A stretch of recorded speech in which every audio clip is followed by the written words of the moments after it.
ശ്രീകൃഷ്ണാർപ്പണമസ്തു. എല്ലാവർക്കും നമസ്കാരം. ഒരു പുരാണ കഥയിലേക്ക് തന്നെ പോവാം. നാരായണ നാമത്തിന്റെ മഹത്വം എന്താണെന്ന് നോക്കാം. നാരദര് മഹാവിഷ്ണുവിനെ കാണുവാൻ വരികയാണ്. അദ്ദേഹം ചോദിക്കുകയാണ്, എന്താണ് ഭഗവാനെ ഈ നാരായണ നാമത്തിന്റെ മഹത്വം, ആ ഗ്രേറ്റ്നെസ് എന്താണ്, ശ്രേഷ്ഠത എന്താണ് എന്ന് ഒന്ന് വ്യക്തമാക്കി തന്നാലും എന്ന് ചോദിക്കുകയാണ്. അപ്പൊ മഹാവിഷ്ണു പറയാണ്, അങ്ങ് തന്നെ അത് അനുഭവിച്ചറിഞ്ഞാലും എന്താണെന്നുള്ളത് ഭൂമിയിലേക്ക് പോയി നിങ്ങൾ ആദ്യം കാണുന്ന ഒരു ജീവിയുടെ ചെവിയിൽ അതൊന്ന് പറഞ്ഞു നോക്കൂ. നാരായണ നാരായണ എന്ന ആ നാമം ഒന്ന് പറഞ്ഞു നോക്കൂ, എന്താണ് സംഭവിക്കുന്നത് എന്ന് നോക്കിയിട്ട് വരാൻ പറയാണ്. അങ്ങനെ നാരദര് ഭൂമിയിലേക്ക് വരികയും അദ്ദേഹം ആദ്യമായിട്ട് കാണുന്നത് ഒരു പുഴുവിനെയാണ്. അപ്പൊ പുഴുവിന്റെ അടുത്ത് പോയി 2 തവണ നാരായണ നാമം ജപിച്ചു. അപ്പൊ എന്ത് സംഭവിക്കുകയാണ്? ആ പുഴു പെട്ടെന്ന് തന്നെ മരണം സംഭവിച്ച് പോവാണ്. അപ്പൊ പെട്ടെന്ന് ഷോക്കായിട്ട് നാരദർ തിരിച്ച് മഹാവിഷ്ണുവിന്റെ അടുത്തേക്ക് പോവാണ്. ഞാൻ 2 പ്രാവശ്യം അങ്ങയുടെ നാമം ജപിച്ചു, ആ പുഴുവിന് മരണം ഉണ്ടായി എന്ന് പറയാണ്. അപ്പൊ മഹാവിഷ്ണു എന്താണ് പറയുന്നത്? നോക്കൂ, അവിടെ ഒരു ചിത്രശലഭം കൂടി ഉണ്ട് ആ മരത്തിൽ, അല്ലെ? അപ്പൊ അവിടെ പോയിട്ട് ആ ചിത്രശലഭത്തിനോട് ഒന്ന് പറയൂ എന്ന് പറഞ്ഞിട്ട് പറയാണ്. അപ്പൊ ചിത്രശലഭത്തിന്റെ അടുത്ത് എത്തുകയാണ്. പിന്നെ വീണ്ടും ഭൂമിയിലേക്ക് വന്ന് ചിത്രശലഭത്തിന്റെ അടുത്ത് പോയി നാരായണ നാരായണ എന്ന് 2 തവണ ജപിച്ചു. അപ്പൊ എന്ത് സംഭവിക്കുന്നു? ആ ചിത്രശലഭത്തിനും മരണം സംഭവിക്കുന്നു. ഞെട്ടലോടെയാണ് ഇത് നാരദർ മനസ്സിലാക്കിയത്. എന്താണ് സംഭവിക്കുന്നത് എന്ന് അറിയുന്നില്ല. വീണ്ടും മഹാവിഷ്ണുവിനെ കാണുവാൻ പോവുകയാണ്. ഭഗവാനെ എന്താണ് സംഭവിക്കുന്നത്? ചിത്രശലഭവും പെട്ടെന്ന് തന്നെ മരിച്ചു പോയിരിക്കുന്നു എന്ന് പറയാണ്. അപ്പോഴാണ് മഹാവിഷ്ണു പറയണത്, കുഴപ്പമില്ല, നിങ്ങൾ ഒരു പ്രാവശ്യം കൂടെ പോവൂ. അവിടെ ഒരു മാൻകിടാവുണ്ട്. മാന് ഒരു കുട്ടിയെ പ്രസവിച്ചിട്ടുണ്ട്. ആ കുഞ്ഞിന്റെ ചെവിയില് ഒന്ന്, ആ മാൻകുട്ടിയുടെ ചെവിയിൽ ഒന്ന് നാരായണ മന്ത്രം ഒന്ന് ജപിക്കൂ എന്ന് പറയാണ്.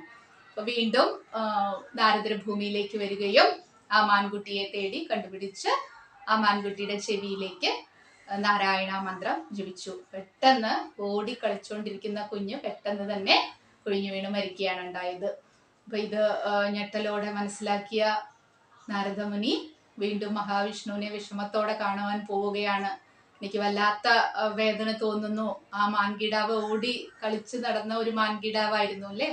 അപ്പൊ അതിന് പെട്ടെന്ന് മരണം സംഭവിച്ചിരിക്കുന്നു. എന്നെ വളരെയധികം അത് വിഷമിപ്പിക്കുകയാണ്. ഭഗവാൻ എന്താണ് അങ്ങ് പരീക്ഷിക്കുകയാണോ എന്നൊക്കെ ചോദിക്കുകയാണ്. അപ്പൊ മഹാവിഷ്ണു പറയാണ്, ഒരു പ്രാവശ്യം കൂടെ പോയാലും അവിടെ ഒരു പശുക്കിടാവുണ്ട്. പശു ഇപ്പോ ഒരു കുട്ടിയെ പ്രസവിച്ചിട്ടുണ്ട്.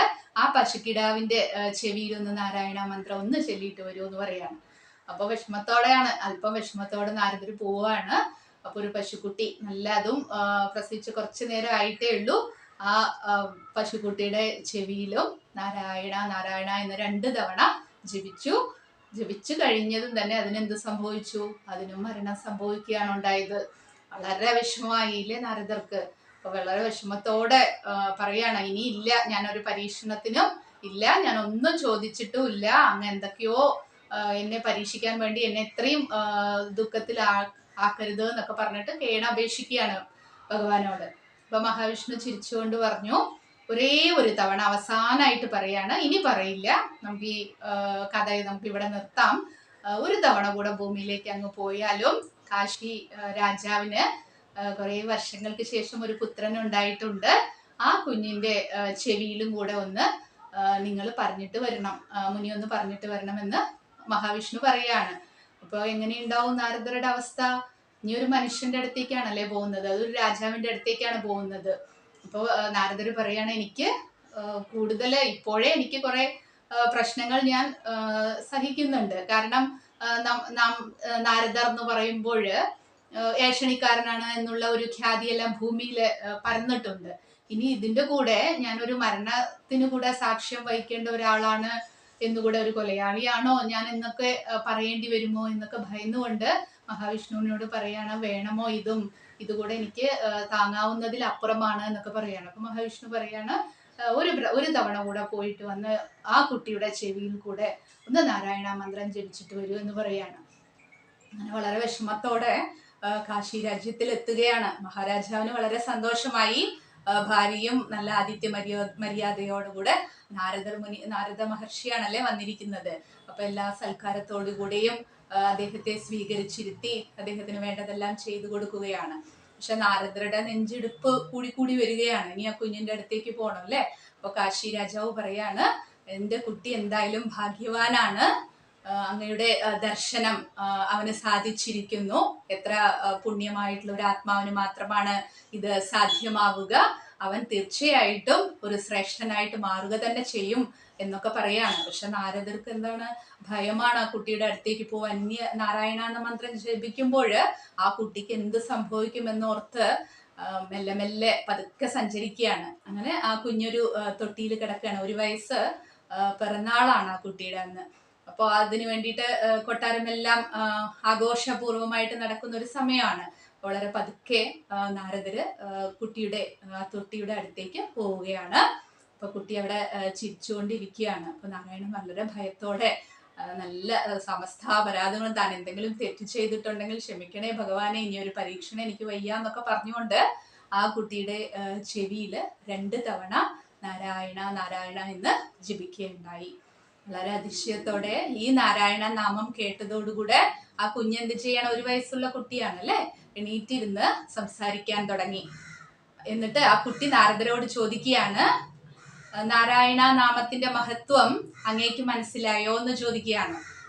എനിക്ക് വളരെ നന്ദിയുണ്ട് അങ്ങയോട്, ഈ നാരായണ നാമത്തിന്റെ മഹത്വം അങ്ങേക്ക് മനസ്സിലായോ എന്ന് ചോദിക്കുമ്പോൾ ഞെട്ടലോടെ കേട്ടുകൊണ്ട് നാരദ മുനി ചോദിക്കുകയാണ്, ഇല്ല എനിക്ക് മനസ്സിലായില്ല, എന്താണ് കുട്ടിക്ക് അറിയാണെങ്കിൽ ഒന്ന് പറഞ്ഞു തരുമോ എന്നൊക്കെ ചോദിക്കുകയാണ്. അപ്പൊ ആ കുട്ടി സംസാരിക്കാൻ തുടങ്ങിയിട്ട് പറയാണ്, ഞാൻ ആദ്യം പുഴുവായിട്ട് ജനിച്ചു, അതിൽ നിന്ന് പെട്ടെന്ന് തന്നെ എൻ്റെ കർമ്മഫലം ഒടുക്കി ആ നാരായണ മന്ത്രത്തിന്റെ ശക്തി കൊണ്ട് എനിക്ക് എന്താവാൻ കഴിഞ്ഞു, പൂമ്പാറ്റയാവാൻ കഴിഞ്ഞു. പൂമ്പാറ്റയിൽ നിന്ന് മാൻകുട്ടിയായും മാൻകുട്ടിയിൽ നിന്ന് പശുക്കുട്ടിയിലേക്കും പശുക്കുട്ടിയിൽ നിന്ന് ഈ രാജാവിന്റെ മകനായിട്ട് ജനിക്കാനുള്ള മനുഷ്യജന്മം എന്നുള്ള ആ ഒരു ഇതിലേക്ക് എന്നെ വളരെ പെട്ടെന്ന് എത്തിച്ചത് നാരായണ നാമമാണ്. അതിന് കാരണക്കാരൻ അങ്ങുമാണ്. എനിക്ക് എത്ര നന്ദിയുണ്ട്, അതുകൊണ്ട് അങ്ങയോട് നന്ദി പറഞ്ഞാലും തീരില്ല എന്നൊക്കെ പറഞ്ഞുകൊണ്ട് ആ കുഞ്ഞ് നാരദ മുനിയെ നമസ്കരിക്കുകയാണ്. ഇതാണ് കഥ എന്ന് പറയുന്നത്. അപ്പൊ ഈ കഥയിൽ നിന്ന് നമുക്ക് വ്യക്തമായിട്ട് മനസ്സിലാക്കാനുള്ള 3 കാര്യങ്ങളാണ് എനിക്ക് തോന്നിയത്. എന്തെല്ലാമാണ്? അപ്പോൾ ആ കുട്ടി പറയുന്നുണ്ട് അല്ലെ, നാരായണ നാമത്തിന്റെ മഹത്വം അത് വളരെ വലുതാണ്. അത് നമുക്ക് 1-2 വാക്കുകളിലോ ഒരു കഥയിലോ ഒന്നും ചുരുക്കി പറയാൻ കഴിയുന്നില്ല എന്നുള്ളതാണ്. അത്രയും ശ്രേഷ്ഠതയുള്ള ഒരു നാമമാണ് നാരായണ എന്നുള്ളത്. 2 എന്ന് പറയുന്നത്, ആ കുഞ്ഞ് പറയുന്നുണ്ട്, ഈ മനുഷ്യജന്മം, ശ്രേഷ്ഠമായ ഒരു മനുഷ്യജന്മം എനിക്ക് ലഭിച്ചു എന്നുള്ളത് അല്ലെ. അപ്പോൾ പുഴു, ചിത്രശലഭം, മാട്, അങ്ങനെ ആട്, ഇങ്ങനെയുള്ള സകല ജീവജാലങ്ങളിൽ നിന്നും എത്രയോ ശ്രേഷ്ഠമായിട്ടുള്ള ഒരു ജന്മമാണ് മനുഷ്യന്റെ എന്ന് ആ കുഞ്ഞുവായിൽ നിന്ന് വരുമ്പോൾ നാം ചിന്തിക്കേണ്ടതും അത് തന്നെയാണ്. അപ്പോൾ നാരായണ നാമം നാം ജപിക്കാതെ എത്രയോ പേര്, പൂന്താനം ജ്ഞാനപ്പാനയിൽ പറയുന്നുണ്ട്, ഇത്രയും ശ്രേഷ്ഠമായ ഒരു ജന്മം ലഭിച്ചിട്ടും നാരായണ എന്നൊന്ന് പറയാൻ, ഗോവിന്ദനെ പ്രാർത്ഥിക്കാൻ കഴിയാതെ പോകുന്നല്ലോ പലർക്കും എന്ന് പറഞ്ഞുകൊണ്ട് അദ്ദേഹം അതിൽ പാടുന്നുണ്ട്. അപ്പൊ അത് തന്നെയാണ് നാം ഓർക്കേണ്ട വസ്തുത എന്ന് പറയുന്നതും. ഇത്ര ഒരു ശ്രേഷ്ഠമായിട്ടുള്ള ഒരു ജന്മം നമുക്ക്, മനുഷ്യജന്മം ലഭിച്ചിട്ടും നാം അതിൽ തൃപ്തരാവാതെ നാം എന്തിനൊക്കെയോ വേണ്ടി ഓടുന്നു എന്നുള്ളത് ഒരു സങ്കടകരമായിട്ടുള്ള ഒരു അവസ്ഥയാണ്. അപ്പൊ ഇത്തരം കഥകളിലൂടെ നാം മനസ്സിലാക്കേണ്ടതും ഇത് തന്നെയാണ്, ആ നാമം ജപിക്കുക എന്നുള്ളതാണ്. 3-മതായിട്ട് തോന്നുന്നത്, നമ്മുടെ ഇപ്പോൾ ധാർമ്മികമായിട്ട് ജീവിക്കുന്ന ധാരാളം പേർ നമുക്ക് ചുറ്റുമുണ്ടാവും. പക്ഷേ അവർക്ക് കൂടുതൽ ദുഃഖങ്ങൾ ഉണ്ടാവുമ്പോൾ നാം ചിന്തിച്ചു പോവാറുണ്ട്, ഇവര് സത്യസന്ധമായിട്ടാണ്, ആർക്കും ഒരു ഉപദ്രവവും ഇല്ലാതെയാണ് ഈ സമൂഹത്തിൽ ജീവിക്കുന്നത് എന്നൊക്കെ. എന്നിട്ടും എന്തുകൊണ്ടാണ് അവർ ഇത്തരം കഷ്ടപ്പാടുകൾ, രോഗാവസ്ഥയായിരിക്കാം, അല്ലെങ്കിൽ വേറെ എന്തെങ്കിലും മനസ്സിന് കഷ്ടം വരുന്ന ഒരു അവസ്ഥയിലൂടെ അവർക്ക് കടന്നു പോവേണ്ടി വരും. അപ്പൊ എന്തുകൊണ്ടാണ് ഇവർ അനുഭവിക്കുന്നത് എന്നൊക്കെ നാം ഓർത്തു പോവാറുണ്ട്. പക്ഷെ എന്താണ് ചെയ്യുന്നത്? ഈ നാമം ജപിക്കുമ്പോൾ നാം നാരായണ നാമം, ഇല്ലെങ്കിൽ ഏത് നാമമാണെങ്കിലും ആ നാമജപത്തിന്റെ ശക്തിയിൽ നമ്മുടെ കർമ്മങ്ങൾ വളരെ അനായാസേന കുറഞ്ഞു പോവുകയാണ് എന്നുള്ളത് നാം മനസ്സിലാക്കണം. 10-40 വർഷം അനുഭവിക്കേണ്ടത് 4 മാസം കൊണ്ട് അനുഭവിച്ച് തീർത്ത് നമ്മെ അടുത്ത ലെവലിലേക്ക് കൊണ്ടുപോവാനാണ് ഈ മന്ത്രങ്ങളും നാമങ്ങളും നമ്മെ സഹായിക്കുന്നത് എന്ന സത്യം മനസ്സിലാക്കുമ്പോൾ നമുക്ക് ആ നാമജപത്തിന്റെ മഹത്വം എന്താണെന്ന് തീർച്ചയായിട്ടും മനസ്സിലാവുമെന്നുള്ളതാണ്. ആ ഗോവിന്ദനെ ജപിച്ചുകൊണ്ട് നാം ഇനി ജ്യോതിഷത്തിലേക്ക് കടക്കുകയാണ്. ചൊവ്വയുടെ കർമ്മദോഷങ്ങൾ പേറുന്നത് നക്ഷത്രങ്ങൾ ഏതെല്ലാമാണ് എന്ന് നാം നോക്കിയിരുന്നു. ഒരു തവണ കൂടെ പറയാം. കാർത്തിക, പൂരം, രേവതി 4 നക്ഷത്രങ്ങളും ചൊവ്വയുടെ കർമ്മദോഷങ്ങളിൽ വരുന്നതാണ്.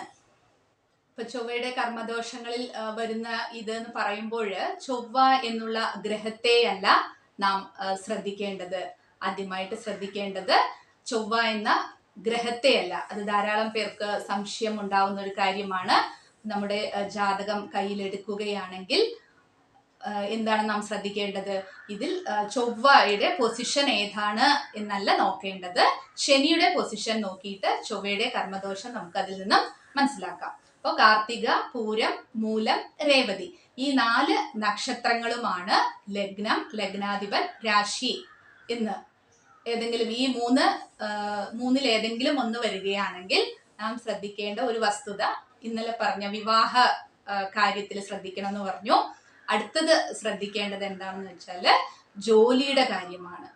അപ്പോൾ ഇത് 3 എണ്ണത്തിലാണ് നമ്മുടെ ഏതെങ്കിലും നക്ഷത്രങ്ങൾ ഈ 4 നക്ഷത്രങ്ങളിൽ ഏതെങ്കിലും ഒന്ന് വരികയാണെങ്കിൽ ലഗ്നമോ അപ്പൊ രാശി നക്ഷത്രം മാത്രമേ അറിയുന്നുള്ളൂ എങ്കിൽ ലഗ്നം കൂടെ ഒന്ന് ശ്രദ്ധിക്കുക. ഏതിന്റെ കാര്യത്തിൽ? ഇപ്പൊ ജോലിക്കായിട്ട് കഷ്ടപ്പെടുന്നവരാണ് നിങ്ങളെങ്കിൽ അതിലാണ് ശ്രദ്ധിക്കേണ്ടത്. നിങ്ങളുടെ ജാതകം എടുക്കുക, അതില് ലഗ്നം നോക്കുക. ലഗ്നത്തിന്റെ അധിപൻ ഇത് ഈ 4 നക്ഷത്രങ്ങള് കാർത്തിക, പൂരം, മൂലം, രേവതി ഈ 4 നക്ഷത്രങ്ങളിൽ ഏതെങ്കിലും വരികയാണെങ്കിൽ പൂർവജന്മത്തിൽ നിന്ന് നിങ്ങൾക്ക് ചൊവ്വയുടെ കർമ്മദോഷം ഉണ്ടായിട്ടുണ്ട് എന്നുള്ളതാണ്. അപ്പൊ അത് ഏതിലായിരിക്കും പ്രശ്നം? 4 കാര്യങ്ങളുണ്ട് എന്ന് പറഞ്ഞു. ചൊവ്വയുടെ 4 കാരകത്വങ്ങൾ ശ്രദ്ധിക്കണം എന്ന് പറഞ്ഞു. അതിൽ രണ്ടാമത്തെ കാര്യമാണ് ജോലി എന്ന് പറയുന്നത്. അപ്പൊ ആ ജോലിയിൽ നമുക്കൊന്നുകിൽ നല്ല ജോലി ലഭിക്കാതിരിക്കുക, മാറി മാറി ജോലി ചെയ്തുകൊണ്ടിരിക്കുക എന്നുള്ളതൊക്കെ തന്നെ ഈ ചൊവ്വയുടെ കർമ്മദോഷങ്ങളായിട്ട് വരും. അപ്പൊ അത് 10ാം ഭാവം ശനിയുമായിട്ടൊക്കെ ബന്ധം വരുമ്പോൾ മാറി മാറിയിട്ടുള്ള ജോലി, ഒരു സ്ഥലത്ത് ഉറക്കാതെ മാറി മാറി ജോലി ചെയ്യേണ്ട അവസ്ഥ, ഒന്നിലും ഒരു പെർമനന്റ് ആയിട്ടുള്ള ഒരു ജോബ് എന്നുള്ളത് ലഭിക്കാതിരിക്കുക എന്നുള്ളതെല്ലാം ഈ ചൊവ്വയുടെ കർമ്മദോഷം നമുക്കുള്ളത് കൊണ്ടാണ് എന്ന് മനസ്സിലാക്കണം. അപ്പൊ അതിന് ചിട്ടയായ നാമജപം ചൊവ്വാദോഷത്തിന് ഏറ്റവും ഉത്തമമായിട്ടുള്ള ഒരു മാർഗമാണ് നാമജപം എന്നുള്ളത്. കാരണം മന്ത്രം എന്ന് പറയുന്നത് തന്നെ ചൊവ്വയുടെ കാരകത്വത്തിൽ വരുന്നതാണ്. അപ്പൊ അതെല്ലാം ശ്രദ്ധിക്കേണ്ടതാണ്. പിന്നെ ചൊവ്വയുടെ കാരകത്വം അല്ലെങ്കിൽ ചൊവ്വയുടെ കർമ്മദോഷം വരുന്ന ഒരു ജാതകമാണെന്ന് നാം മനസ്സിലാക്കി എന്ന് വിചാരിക്കുക. അപ്പോൾ എന്താണ് അവർ ചെയ്യേണ്ടത്? അവർക്കൊരു ജോലിയും ഉണ്ടെന്ന് വിചാരിക്കുക. അപ്പൊ മാക്സിമം ഒരു 30 വയസ്സിനുള്ളിൽ നിങ്ങളുടെ ജോലി സെറ്റ് ചെയ്യണം എന്നുള്ളതാണ് ഇത്തരം ജാതകക്കാര് ശ്രദ്ധിക്കേണ്ടത്. അപ്പൊ അത്രയും കുറച്ച് കെയർലെസ് അതിൽ വരികയാണെങ്കിൽ അങ്ങനെ അത് നീണ്ടു പോയിട്ട് ഒരു നല്ല ജോലി അവർക്ക് ലഭിക്കാതിരിക്കും. അപ്പൊ 30 വയസ്സിനുള്ളിൽ അവർ സെറ്റ് ആവണമെന്ന് ഇത്തരം ജാതകക്കാര് ശ്രദ്ധിക്കേണ്ടതാണ്. പിന്നെ ഈ ചൊവ്വ ഉണ്ടെന്ന് വിചാരിക്കുക, അവർക്കൊരു ജോലിയും ഉണ്ടെന്ന് വിചാരിക്കുക. അപ്പൊ അതിലുള്ള ഒരു പ്രശ്നം എന്താണെന്ന് വിചാരിക്കുകയാണെങ്കിൽ കോവർക്കേഴ്സ് എന്ന് പറയില്ല, കൂടെയുള്ള ജോലിക്കാർക്ക് ഇവരോട് അസൂയ ഉണ്ടാവും. കാരണം എന്താണ്?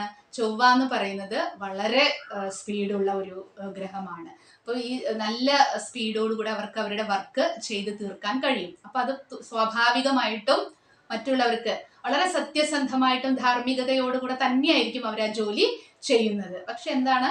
ആ കർമ്മത്തോട് ഉള്ള ആത്മസമർപ്പണമാണ് അവരെ അത്രയും സ്പീഡിൽ ആ ജോലി ചെയ്തു തീർക്കാൻ കഴിയുന്നത്. അപ്പൊ മറ്റുള്ളവർക്ക് തങ്ങൾ വളരെ കുറവാണ്, ജോലി അവരുടെ ഒപ്പം ജോലി ചെയ്യാൻ കഴിയാതെ വരുമ്പോഴുണ്ടാവുന്ന അസൂയ ഇതിലുണ്ടാവും. അപ്പോൾ എന്താണ് ഇത്തരക്കാർ ശ്രദ്ധിക്കേണ്ടത്? ഇപ്പൊ സുപ്പീരിയേഴ്സ് എന്ന് പറയുമ്പോൾ, നമ്മുടെ ബോസ് എന്ന് പറയുമ്പോൾ അവർക്ക് വേണ്ടത് അവരുടെ ജോലി പെട്ടെന്ന് ചെയ്ത് തീർക്കുന്നവരെ ആയിരിക്കും. അപ്പൊ തീർച്ചയായിട്ടും ആ സുപ്പീരിയേഴ്സിന് ഇത്തരക്കാരോടൊരു സ്നേഹവും ഉണ്ടാവും. പക്ഷെ അത് വലിയൊരു ചാലഞ്ചായിട്ട് ഈ സബോർഡിനേറ്റ്സിന്റെ കൂടെ വർക്ക് ചെയ്യുന്നവർക്ക് ഈ അസൂയ വളരുന്നത് ഇവരുടെ ജോലിക്ക് കുറച്ച് തലവേദനകൾ ഉണ്ടാവാറുണ്ട് എന്നുള്ളതും സത്യസന്ധമായിട്ടുള്ള ഒരു കാര്യമാണ്. അപ്പൊ എന്താണ് ശ്രദ്ധിക്കേണ്ടത്? ഇപ്പോൾ 10 ദിവസത്തിനാണ് ഒരു പ്രോജക്റ്റ് തന്നിട്ടുണ്ട് എങ്കിൽ ആ 10ാമത്തെ ദിവസം സബ്മിറ്റ് ചെയ്താൽ മതി. അതിന് കൂടുതലായിട്ട് 8ാമത്തെ ദിവസം തന്നെ അത് സബ്മിറ്റ് ചെയ്തിട്ട് വലിയ ആളാവാൻ നോക്കുക എന്നൊക്കെ. വലിയ ആളാവാൻ നോക്കുകയല്ല, അവരുടെ ജോലി അവർ പെട്ടെന്ന് ചെയ്ത് തീർക്കുകയാണ്. പക്ഷെ അതെന്ത് സംഭവിക്കുന്നു, അവർക്ക് തന്നെ അത് തലവേദനയായിട്ട് മാറാവുന്നതാണ്. അതുകൊണ്ട് തന്നെ ചൊവ്വയുടെ ഈ കർമ്മദോഷങ്ങൾ പേരുന്ന നക്ഷത്രങ്ങളിൽ ലഗ്നമോ ലഗ്നാധിപനോ ചന്ദ്രനോ നിൽക്കുന്നവർ ശ്രദ്ധിക്കേണ്ട ഒരു കാര്യം, ആ പറഞ്ഞ സമയത്തിന് ആ വർക്ക് ചെയ്തു കൊടുക്കുക എന്നുള്ളത് അവർക്ക് പല തലവേദനകളിൽ നിന്നും ഒഴിവാകാൻ സാധിക്കും എന്നുള്ളതാണ്. ഈ കൂടുതൽ വിശദാംശങ്ങളിലേക്ക് അടുത്ത ചൊവ്വയുടെ 3ാമത്തെ കാരകത്വത്തിലേക്ക് നമുക്ക് നാളെ കാണാം. നന്ദി, നമസ്കാരം.